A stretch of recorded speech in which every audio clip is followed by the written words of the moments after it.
Or That's 10. Or a 10 on the turn. Let's waste the 10. Cantu. Why did I say it twice?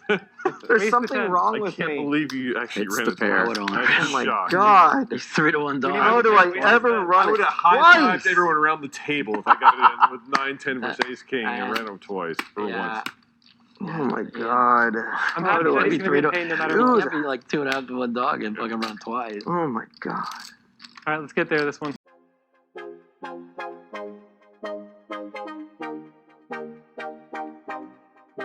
Has no patience, look at his face and in his eyes. He's been waiting, he's been way bound to the die. Always taking chances, all those conversations. Don't know if I'll make it, don't know why he even tries. Say, oh, I am a believer.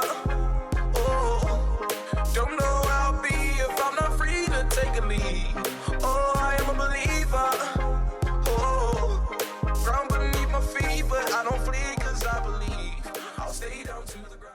Hey everyone, welcome back to Raising the Nuts. When we last left off, I had just pulled off a big bluff with 7 deuce offsuit on Poker After Dark, playing 25-50 no limit. If you haven't watched that video, I'll post it up here above. You can go check that out first. Hold on, Andrew, you gotta put this down. For today's video, we're gonna go into part 2. The first part was about a half hour long, and we only did about half of the session, the first session, only 3 hours of the first session. So, gonna get into some of those other hands now. Just a quick reminder before we get into that, 2 meetup games coming up. First one, Saturday, August 24th at Maryland Live. Check the description box below for room information if you need to stay there. Playing 2-3 no limit, $400 max at 4 p.m. Second meetup game, Thursday, August 28th at Rivers in Schenectady, New York. And that will be at 6 p.m. So hopefully see everybody there. All right, so let's get back into these. Let's get back into these hands from the Poker After Dark session. You give him King 9 of diamonds exactly in the next orbit, $500 for you. Yeah, Come on, yeah, Barry. thank you. You have Other more than money 7, than anybody at the I got table it. and you're folding it. Other than 7 deuce, what the else could I be? I know that's a Ace, far king, advantage, ace, but if you have nine, any manipulation of the deck, That's the only ace 10 I could be. Kicking things off here on part 2 of this series, I opened Jack 8 of clubs to $200 under the gun 1. Mike makes the call and Justin makes the call. My open I think is fine. It's a little loose, but there's an ante in there, so I think it makes sense. Mike and Justin are going to have really wide ranges, but they can also have very strong hands in here as Brandon is behind them, and they could be trapping him. But for the most part, their ranges are going to be pretty wide and include a lot of pseudo connectors and pairs. On this flop, my hand wants to check, and I think a lot of my range wants to check because this board should hit both of them quite a bit. Mike bets $400, and Justin makes the call. Mike can have a lot of different things here. He could have as strong as a set, and he could have some 2-pair. Mostly 8-9 would be the 2-pair. Justin can also have some traps here as well, and then a lot of draws. My hand, I think, wants to go for a check call. It doesn't really want to play a bloated pot out of position, so I don't really want to bet and get raised. And I think check calling makes sense. I also can have some stronger hands than this that check call as well, like over pairs and some 9x. And I also have some weaker hands like 4x, but then I also have some easy check folds like ace-king and ace-queen and king-queen. It is nice for me to have an 8 here as it blocks a lot of the really strong combos for both of the opponents. This turn card pairs the bottom card. I think Justin's the most likely one to have a 4 in this spot. I can pretty much only have ace-4 of hearts. When it checks to Justin and he bets $1,300, I think his range looks like 9x, 4x, some overpairs that we're trapping. He can also have 8-9, pocket 9s, pocket 8 still, and then he has a bunch of the flush draws and straight draws. I'm in a tough spot here on the turn, and I end up deciding to fold, mostly because I had the jack in my hand, which blocks a lot of the straight draws that Justin could have, and I still had Mike behind me who seemed really interested in the pot. So I was a little concerned about that. I thought Justin could also have me beat as well. It's a really tough spot. I think I could see an argument for calling, but I also have some 9x hands I can call, and some overpairs as well, and ace-4 of hearts, obviously, like I mentioned. When Mike made the check raise, I thought he was really strong, and I was really surprised when I watched the replay to see him show up with this hand. Justin really took a long time to call the turn, and then obviously just folded the river as he missed, but he wasn't really happy about the situation at all. Show the king 9 of diamonds. Double it, punish him. 7 deuce. This is the very next hand. I make a standard raise under the gun to $200 with ace-9 of clubs, and Brandon makes the call on the button. His nickname is Any2 Cantu for a reason. He can literally have any two cards here when he flats. This is a pretty dry flop that I can go either way on with betting or checking, but against an opponent like Brandon who has such a wide range and will bet close to 100% of the time he's checked to, I think checking my hand and allowing him to bluff makes sense. I have plenty of other hands that I can start bluffing with on the flop, like King Jack, King 10, Jack 10, 9 10, 5 6, all those other things. On the turn, I make a pair, which is nice, and Brandon slightly overbet. I think his sizing is good because there's so many bluffs that he can have here. Think of all these straight draws that are out there. There's King Jack, King 10, Jack 10, 8 10, 6 8, 5 6, 3 5. He's got everything. So I think making a large sizing in his case is really good. He also can obviously have some turn flush draws as well. I think I have to call with my hand on this card and just play some rivers and figure it out from there. Can fold my other ace-high flop calls and hands like pocket 8s and pocket 6s at this point. I'll still have some strong hands here as well that I can either call again or check raise. River's a pretty good card for my hand. He decides to jam here, which is just a huge bet. The pot's 3.5K. He jammed for 10.6K total. And he still has a ton of bluffs. All those straight draws and flush draws missed, but because this bet size is so big, I only have to call with a pretty small range of hands. I took my time here. I needed to think through what hands I have, what hands I should call with, obviously what bluffs he has. I can have a queen pretty easily here. Hands like Queen 8, Queen 10, Queen Jack, King Queen, Ace Queen. Ace Queen and King Queen I probably bet on flop a fair amount, but I could check them as well. Can also occasionally have hands like pocket 9s, pocket 7s, and pocket 4s that slow played, but Ace 9 here is actually a pretty good hand to call because I block Queen 9 and I don't have any blockers to all those bluffing hands. All those straight draws I have no blockers to. So I think if the overbet were only 1.5x or 2x pot, I might end up making the call here, but 3x pot seemed like too much. Results wise, I'm pretty happy he jammed rather than picking another sizing because I probably would have lost a pretty big pot. Certainly polarizing.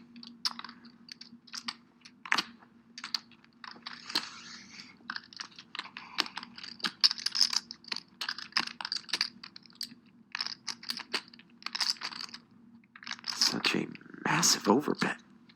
Yeah, And Savage properly releases. We'll certainly be curious as to what Brandon had there. So I'm down about 4K at this point, right before the second break. On the break, I get to watch my big bluff versus Barry, which was a fun thing to see on the stream in the lobby there. And then I had a quick chat with Mike about the 7 deuce offhand. Sorry for the poor audio quality here. All right, so Mike, what do you think about the 7 deuce hand? You knew I had the 7 deuce. You had the 200 out already. I had the 200 out already. I thought to myself, if you had a really big hand, you would have sized it about 3,800. I thought the all-in against Barry in that spot. I said to myself, why would he move all in here? I'm like this has to be a 7 deuce or some miss. So that's why. All right, nice. It's been fun so far, Mike. No, we're having a good time. Man. Having a good Cool, time. man. Welcome this week on Poker After Dark. I'm joined by Trevor Savage. My God, you're making your debut here. First time. Yeah, where's home? New Jersey, right outside of Philadelphia, about 10 minutes outside of Philly. Okay. I did a little research coming in because that's what I do. I prepare a lot. $528,000 in career earnings, including a pretty deep run in this year's main event. 255th place for, 40 dimes? 44K. Yeah, so you're a tournament guy. Not a tournament guy. No. Nope. I actually play online cash games in New Jersey. That's pretty much all you do as far as income? That's your job? That's my job. Yep. We've been New Jersey's been operating for a little over 6 years now. So Yeah. I've been doing that there. Played live poker before that. I've been playing poker for a living for 15 years now. 15 years? Yeah. See, I was telling the crew, open seat week, a lot of the guys coming in, we got this guy from Jersey, probably an amateur, recreational. Turns out you're just, last name Savage. You're a Savage pro. Yeah, that's right. Apologies to everyone out there that thought they were getting a fish. That might still be the case. We'll see. We'll see what happens when we get out there. Kind of along the same line, you're a big-time vlogger. I am an old man, a curmudgeon. I'm not familiar with even how to use YouTube. Right. I did read, Andrew Nemi pointed out, you play 100% of hands? So that's one of the things I do on my channel. I do a play every hand challenge. I go to different casinos across the country and play 1-2 or 1-3. I have to play every hand dealt in unless there's an all-in or 3-bet or an all-in before it gets to me. And my goal is to raise to win $2,000 during the challenge. I'm going to donate all that to charity if I do. I think I've done it 8 times, and I'm Yeah. up somewhere around $700 or $800 so far. You're winning like $100 a session? We're winning $100 a session so So far. you're playing against some high caliber talent out there. I'm playing a bunch of people who are also playing every hand, so Yeah. it just seems to work out so far. That's So, great, man. That stuff's so refreshing. I love that about poker. I love what you're doing out there in the streets. Really cool stuff. And now you're going to bring that skill set. Maybe not play 100% of hands. I'm going to leave that up to Cantu probably, but Brandon Cantu. we'll let him play 100%. I'm going to try to be in there mixing it up with him, but Yeah. we'll see how it goes. That's so cool. One of the other things I noticed about your vlog, in fact, my wife is a huge fan because you actually incorporate your kids. Let's roll the clip. Take a look at this thing. Now, who we got here? This is Andrew. That's my son. He's 5. He's playing the role of Andrew Helmuth. Basically, he's been such a big star in the YouTube streets that his head got really big, and he decided that he wanted people to call him Andrew Helmuth. This is the ultimate cash game grudge match. So we've got Andrew playing who? A bunch of the young guns. So Okay. Andrew Polk, who makes videos also. Is that Sam Sobel? That is Sam Sobel. He was a guest dealer in a hand that took place between 2008, Ike Haxton, who you see there, and Andrew Helmuth and Marley, where the dealer mucked Marley's hand. And this is Andrew Helmuth here preparing for the cash game. And how he got prepared by watching an ad he saw on YouTube. Oh, this is incredible. You got the Arya hat and everything. This is he's just spot on Phil. Yeah, my wife Jody does the costumes for the channel. Yeah. Oh man, this is so cool. This is so cool. And yeah, so the young guns challenged him to a cash game, and he prepared and tried to defeat them. Yeah. Got down to heads up versus Marley. There's Andrew Nagano, who's did the masterclass ad. Where you can't be too all loose. Now this thing might still be rolling, or I think they're back on us right now. So part of that video, you guys want to check it out at home, head over to Trevor's YouTube page, which I believe is Raising the Nuts. Raising the Nuts. So double play on words there. It's, Raising the Nuts, which are our kids, the 3 kids, and then Raising the Nuts as a poker analogy. It's pretty sweet. Opportunity to see him play 100% of hands when he actually plays 1-2 out in the streets, in the casinos, and of course his adorable children. I did see your wife came with you on this trip. She did, Jody. Yes. So what are the kids are just home alone? What's going on with them? They are with her mom.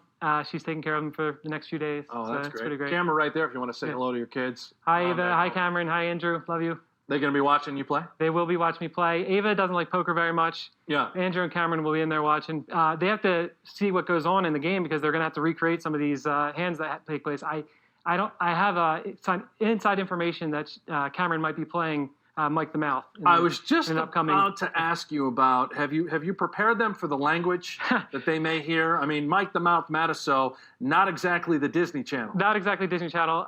We're just going to have to do some earmuffs there, I guess, for that. But she needs to get into the role of the mouth, so she's going to have to see how he acts, how he dresses. Okay. For an upcoming episode once we replay this whole. I am scenario. excited for that. Should be good. Oh, this is great. I think that's about it. Are you nervous? You ready? Excited? I am a little nervous. Yeah. I'm excited. I'm just gonna have fun. It's really interesting to even really be here right now, honestly, because I went through a lot of anxiety over the last 5 or 6 years, and to kind of even be in this place to mentally play on TV. Is that right? It's pretty awesome. You overcame all that. Yeah. Here you are. My channel is, we didn't even mention that, but my channel has a lot to do with mental health and helping people with mental health. You mentioned the charity. Is that where the money's going to be headed towards? Is Not that sure. Thing? Haven't decided yet. We haven't decided where they're going to go. That's going to go there. But definitely talk a lot about mental health on my channel. Went through a really big panic attack a couple of years ago. Oh man. And then, like I said, just to be here right now and to be able to play on TV is pretty exciting. Oh, that's so special, man. What a cool message. What a great story. I'm honored to have you here on this show. Had no idea we had never met before. Yeah. And that's kind of the beauty of this open seat week. We're going to meet so many new characters such as yourself. This is refreshing stuff. Awesome. Have fun out there. Yeah, I'm going to have a great time. Good luck. Yeah, thank you. I did that interview with Brent Hanks before we went on air, and it was really instrumental in help calming me down, calm the nerves down. I was really happy with the way it turned out, and Brent was really fun to talk to. But getting back into action here, have 2 hours left in day one to try to get back into Profitville. And get started here with 7 deuce once again, put in the 3-bet. And this was a good spot because Justin had just lost a big pot where he made an incorrect fold. So he had opened under the gun here to $200 with 10-9 of diamonds. And I think that maybe if he felt like he was in the right mind state, he would normally call. But given that he had just lost that big pot and had made a bad fold, I think he decided to pass on the spot. And then If he had called, I think everyone else calls as well, and we have to see a flop, and things could get messy. But instead, I just get to pick up the extra $200 again from everybody else. More concerned about the king, queen, queen, jack. 200 boys. 100. I can tell you, I'm Just, not playing seven deuce. Trevor with you guys. 1,200 Oh, yeah. bounties coming up. At least tomorrow. Next hand feels mostly standard. I think pre-flop is maybe the only decision point. I opened to $400 on Brandon Straddle with ace-4 of clubs. And when it gets to him, he makes it 1,100. At this point, he's been really, really active, getting wild, so I can choose to just jam pre-flop. But it is quite a bit to jam. I think he had in the neighborhood of 7 or 8K. So I think calling is fine. Jamming is obviously fine against as wide of a range that he has. But calling seems good to play in position. On this flop, I don't think there's much to do other than just call. He bets 1,200, and I have middle pair with the backdoor flush draw. Obviously, he has a really wide range. I don't think there's anything to do other than call here and play some turns. When he checks this turn, he could still have me beat some of the time, but I also don't want to bet and get jammed on, I don't think, with my hand. So I think I just want to pot control, check, and play the river and decide whether to call if he bets or to bet if he checks, depending on the river card. And once he checks this river card, I would assume that he has some sort of showdown value, which will beat me some of the time, and I'll beat some of the time also. So I think just checking makes sense and showing down. And fortunately, he had a 3, so I win this pot. And this is a good pot to win because I hadn't won a pot in a long time. So it's nice to just scoop a pot in. Certainly. There's about 30 minutes left in the show at this point. I'm stuck, I think, about 4 or 5K. Not too much analysis on this hand. I just 3-bet Jeff's open from the button to 1,100 with ace-king, and Brandon jams for about 8,100 with 10-9 offsuit, and I'll just let the rest play out from here. Jason Mercier, he's like gonna lose 125,000. I'm like, anybody want Miami for 20,000? That's right. One time. Mercier is huge. One time. Wait. You want to do 2 times? Whatever you want. Okay, 2 times. By the way. So Cantu threatened to only go once, but now decides to go twice as he holds 10-9 offsuit against ace-king. I'm letting you guys know. Okay, 2 times. Normally, I would ripping run it that once, in. but I think I can win it twice. As a cold 4-better. That's optimistic. The 8 was exposed, Out right? of the straddle. You had an 8 exposed. Yeah, right? the 8 was exposed. Yeah. The face of the pot open. All right. And the savage raise. I have on 9 the far button, off. An ace or king? which may have looked suspect to him. You fold an ace or king? I can't remember what I don't want to tell you what I folded. You fold an ace or king? You opened this in. Your Perfect. dead money's in it. Nice. Yeah, It thanks. feels like a top. 2 full boards. That's not What sexy a at all. flop. Ace king So many looking good on the backdoors. first flop. So many. A lot of backdoors. backdoors. Yeah, Backdoor I'd straights, backdoor- backdoor pairs. Oh my god, could you even imagine if it jack came? I actually can't. Or you could just hit an actual pair on the turn. Or a 9? Or That's 10. 10. Or a 10 on the turn. wasted 10. Cantu. That was- Who did? Why did I Waste say of 10. twice? There's Waste something of 10. wrong I with can't me. believe you actually It's ran the it pair. twice. Oh Oh my shocked. god. It's 3-1 dog. How do I ever run I would it have high-fived twice? everyone around the table if I got it in with 9-10 versus ace-king and ran them twice for Yeah. once. Oh my god. I'm How happy do that I he's going to be paid no matter what. Dude. Can't be like 2.5 to 1 dog and fucking run twice. Oh my god. All right, let's get there. This one. Not trying to jinx you, but I folded a 9. 10 outs. Oh! And that's one of them. Waste The that jack. Well, now Broadway it's for good. Savage as he locks up half. I ran it twice. And suddenly Cantu no longer lamenting his choice. Well, that's why I would have lost if I were you guys. No, now you're. Eh. Now it's Man, I feel effectively this I all would, my I would straight also be cards. halfway home A right lot of now. straight cards dead. Pair dead. I like the way this is going here. I'd be so close to petting my Ten's dog. dead. Oh, We're just my gonna- God. 9 away. It's going to be ace, ace, 3 flop. So close Now to it's petting like the the dog. 4 cards. Oh yeah, yeah. Ace, ace, 3 flop. Oh yeah, that's pretty sick. I don't know. All right. King high flop, board. giving Couple Savage top Couple pair, sevens but left, giving right? Cantu. Diamonds. One Running dead diamond. They got shot straight Do I have draw a chance? with a 7 busy on the Could other be board. drawing dead. Jack. No, Alright. can't be drawing dead. Queen of diamonds for fun. Yeah. I. Oh, never mind. No. Hey, Queen- I I'm pointing out my ignorance. How about the 4 diamond?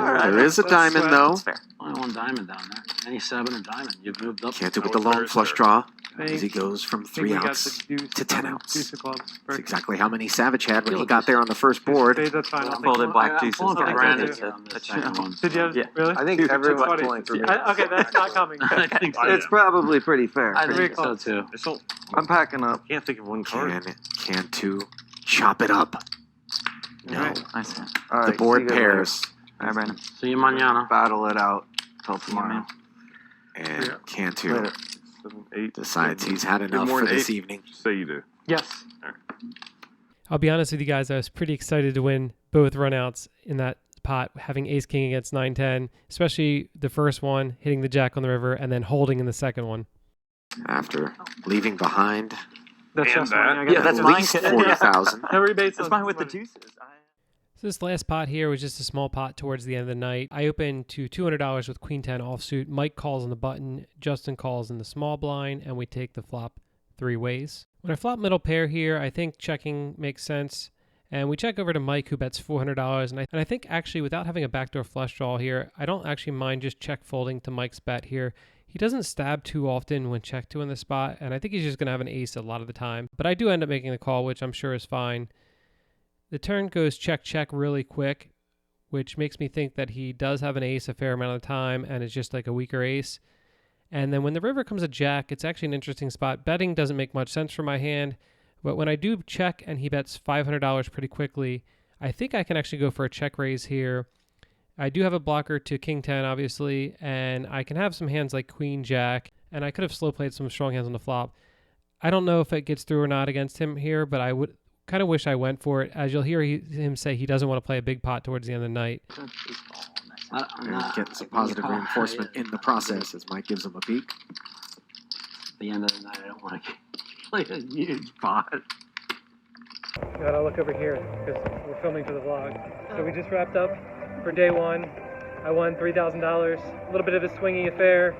Got that big 7 deuce bluff through. Won a big all in against Brandon towards the end of the night, and won $3,000. So gonna be back again tomorrow for day 2 of this thing. So I was in for $15,000, out for $18,050. Went over to John George's, had this unbelievable meal with this great brisket here, and then went back to the room to rest up for day 2. That's all for this session. We're going to get into part 3 of this series for day 2 of the Poker After Dark in the next video, which will be out in a few days. As always, I appreciate you guys very much. Thank you for watching. Please click the subscribe button with the notifications, all that good stuff. Leave a comment down below. I'm sure I'll respond to you. And thanks for watching, and I'll see you guys next time. You want to say bye, buddy? Bye, camera. See ya. Wait, hold on. Let me do something. Okay. Be super speedy, flash on that like buddy. Like buddy? Yeah, You mean like button? yeah, like a button. Like button, okay. Say, oh, I am a believer.